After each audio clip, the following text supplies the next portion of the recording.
अस्सलाम वालेकुम नाजरीन, मैं Asad Abbas Bhatt advocate high court हाजिर खिदमत हूँ कुछ नई कानूनी, आइनी और सियासी खबरों के साथ जो शायद आपके इल्म के अंदर इजाफा कर सकती हैं। नाज़रीन, आज की जो कानून से मुतल्लिक जो बड़ी खबर है वो यही है कि जो रिज़र्व सीट का मामला था, ऑनरेबल सुप्रीम कोर्ट ने अभी कोई 15 रोज़ पहले एक फ़ैसला जारी किया, वो सारों को पता है। उसके अंदर कुछ जजेस ने इख्तलाफ जो है वो अपना किया था, मुख्तसर फ़ैसला आ चुका था। आज 2 ऑनरेबल जजेस की तरफ से इख्तलाफी नोट आया है। इख्तलाफी नोट एक जस्टिस अमीनुद्दीन साहब ने और दूसरा नईम अख्तर अफगान साहब ऑनरेबल जस्टिस हैं सुप्रीम कोर्ट के, उन्होंने दिया है। 29 सफ़ात के ऊपर जो है वो मुश्तमिल ये इख्तलाफी नोट हैं। उनका ये कहना है, बुनियादी जो उसके नुकात हैं, नंबर 1 ये है, उन्होंने कहा जी कि जो दूसरा फ़ैसला है, जो मेजॉरिटी का फ़ैसला है, वो 15 दिन गुजर जाने के बावजूद सामने नहीं आया, जो कि हैरानकुन बात है। ये नहीं होना चाहिए था, इसको आना चाहिए था। दूसरा उन्होंने कहा कि जनाब ये आर्टिकल 185 और 175 जो है उससे भी मावरा जाके जो है वो रिलीफ दिया गया। और उसके अलावा उन्होंने कुछ प्रोविजंस का भी जिक्र किया कि जिनको जो है आपको ख़त्म करना पड़ेगा, उन प्रोविजंस के होते हुए आप पीटीआई को उस तरह से रिलीफ नहीं दे सकते थे। एक उन्होंने बड़ी इंपॉर्टेंट बात इसके अंदर कही, वो ये उन्होंने कहा कि जनाब जो सुन्नी इत्तेहाद कौंसिल है, उन्होंने बतौर पॉलिटिकल पार्टी इलेक्शन कॉन्टेस्ट नहीं किया था। ये बात जो है सफ़ा मिसल के ऊपर भी है। इवन उन्होंने कहा कि उनके जो चेयरमैन हैं या उनके जो सदर हैं, उन्होंने भी आज़ाद हैसियत के अंदर इलेक्शन कॉन्टेस्ट किया था।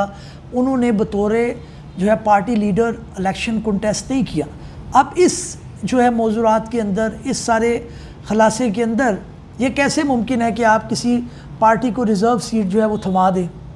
अच्छा, अब जाहिर है इसका भी फ़ैसला अभी बाकी जो मेजॉरिटी केसेस हैं जो प्रिवेल करेगा, क्योंकि 8-5 से फ़ैसला आया था, तो उसके अंदर अभी ग्राउंड्स आएंगी और देखा जाएगा कि उसके अंदर क्या मामला है।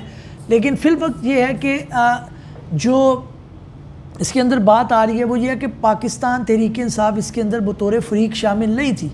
उनकी बात को क्यों डिस्कस किया गया, क्या वो डायरेक्टली इनडायरेक्टली उसके अंदर किया जा सकता था। अभी उसके ऊपर जो है वो मुकम्मल तबसरा तो ज़ाहिर है तभी आप कर सकते हैं जब आपके सामने जजमेंट हो। लेकिन इन्होंने अभी फ़िलहाल अपने नकात जो है वो पेश कर दिए हैं, जिसकी वजह से इन्होंने डिफ़र किया है विद द मेजॉरिटी डिसीजन। और अब जो है वो ज़ाहिर है ये फ़ैसला आ गया है। इसको देखना पड़ेगा। अब जो मुख्तलिफ पॉलिटिकल पार्टीज़ को अपने अपने अंदाज से करेंगे, जिनको बेनिफिट हो रहा होगा वो उसको तारीफ़ करेंगे, जिनको बेनिफिट नहीं हो रहा वो इसके ख़िलाफ़ जो है वो बात करेंगे, तबसरा करेंगे। तो ये जमहूरियत का हुस्न होता है, इसके अंदर कोई ऐसी बात नहीं है। लेकिन मेजॉरिटी डिसीजन आने तक हमें वेट करना पड़ेगा। अगली खबर जनाब ये है कि शेर अफजल मरवत साहब जो हैं, उनकी पार्टी जो पीटीआई से रुकनीत थी उसको मुअत्तल कर दिया गया। पीटीआई की जो कोर कमेटी है उन्होंने गालबन नोटिफिकेशन भी जारी किया कि इनको मुअत्तल कर दिया गया है।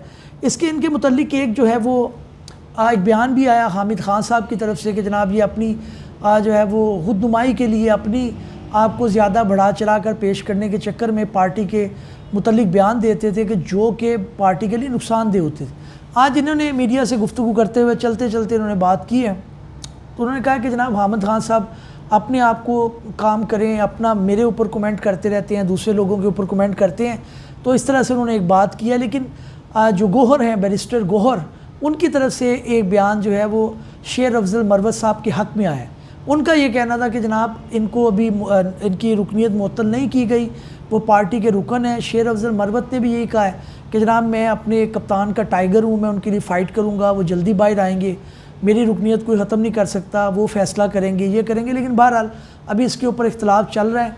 और जाहिर है जब पार्टी का लीडर आपका जो है वो बिहाइंड द बार हो, तो उस सूरत के अंदर पॉसिबल नहीं होता कि आप पार्टी को उस तरह से जो है मुनज़्ज़म रख सकें।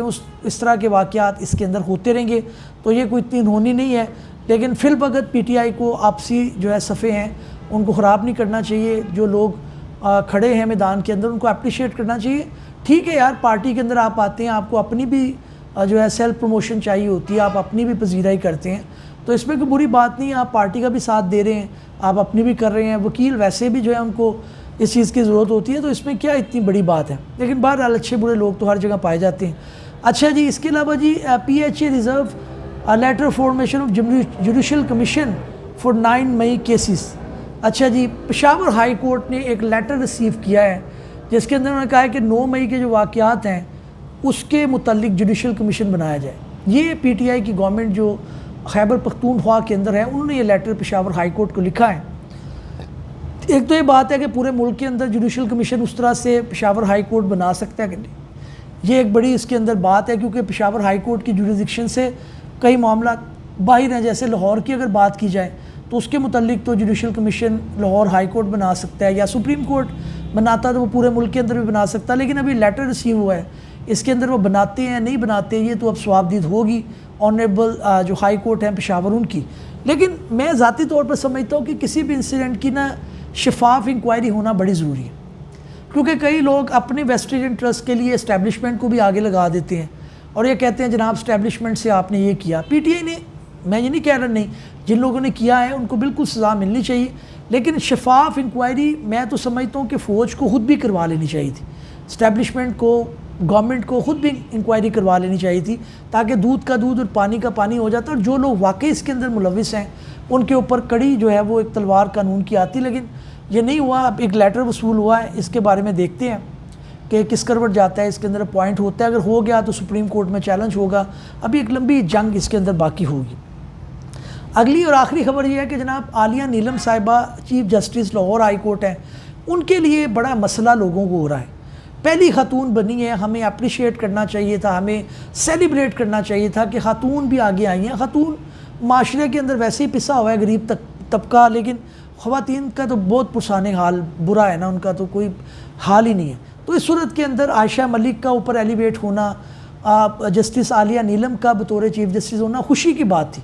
और दूसरा मैं समझता हूँ कि मैंने उनको हमेशा काम करते देखा, वो पॉलिटिक्स में नहीं रही, वो एज ए लॉयर भी हमारी सीनियर थी, मेरा केस तो उनके साथ कोई नहीं था, लेकिन यह कि हम देखते थे वो स्ट्रगल कर रही हैं, मेहनत कर रही हैं, कोर्ट में भागदौड़ कर रही हैं। कई लोग तनकीद करते हैं जो उनके पास 2 केस थे, 3 थे।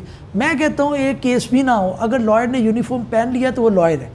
ये कहना कि उसके पास 4 केस नहीं थे, 5 नहीं थे, चले वो भी बात ख़त्म होगी। अब वो बतौर जज बन गई, उन्होंने काम किया, अपने आप को साबित नहीं किया, उन्होंने बेशुमार मुकदमात नबेड़े, क्रिमिनल के लॉज के अंदर उन्होंने अपनी एक ग्रिप बनाई, अच्छे एक जो है वो एक डिसिप्लिन कोर्ट के साथ वो चली, उन्होंने मेहनत से काम किया। अब ये सीनियरिटी का प्रिंसिपल लेकर इसके ऊपर लोग बात कर रहे हैं कि जनाब इसको चैलेंज कर दिया जाएगा, इसको पकड़ लिया जाएगा, इसको रोक दिया जाएगा। ऐसा नहीं होने वाला। ऊपर मंसूर अली शाह साहब बैठे हैं, ज़ाहिर है उनका टेन्योर आने वाला। इवन काजी फायज़ ईसा साहब इस चीज़ की फेवर में है कि ख़वातीन को आगे आना चाहिए, लेकिन कुछ हलकों ने उसको चैलेंज कर दिया है, उनकी अपॉइंटमेंट को कुछ रेफरेंस फाइल करने का सोच रहे हैं। भाई आप कर लें, इसमें क्या है, वो उनका ना कोई करप्शन का केस है ना दूसरे मामलात हैं। सिर्फ ये कि 2 जजेस को हटा के किया गया, भाई उनको इतराज़ नहीं है तो आपको इतराज़ क्यों होगा इसके अंदर के जी उनके खिलाफ इंक्वायरी होनी चाहिए, वो इनकॉम्पिटेंट थे, ऐसी बात नहीं है। हमारे लॉ के अंदर सीनियरिटी का फॉलो कर लिया जाए, गुड नहीं किया जाता तो कानून की कोई खिलाफ वर्जी नहीं है। वेस्टेड इंटरेस्ट के लिए इदारों को इस्तेमाल नहीं करना चाहिए। जस्टिस आलिया नीलम को उस तरह से नहीं उनको शिकार बनाना चाहिए। इंटरनेशनली हमें कुछ तो अच्छे साइन देने चाहिए कि भाई हमारे माशरे के अंदर भी औरत काम कर सकती है, वो भी कोई चीफ जस्टिस बन सकती है, वो भी कोई इदारा चला सकती है, तो इसमें क्या बुराई है। अगले वीडियो में मिलते हैं। अल्लाह हाफिज़, थैंक यू।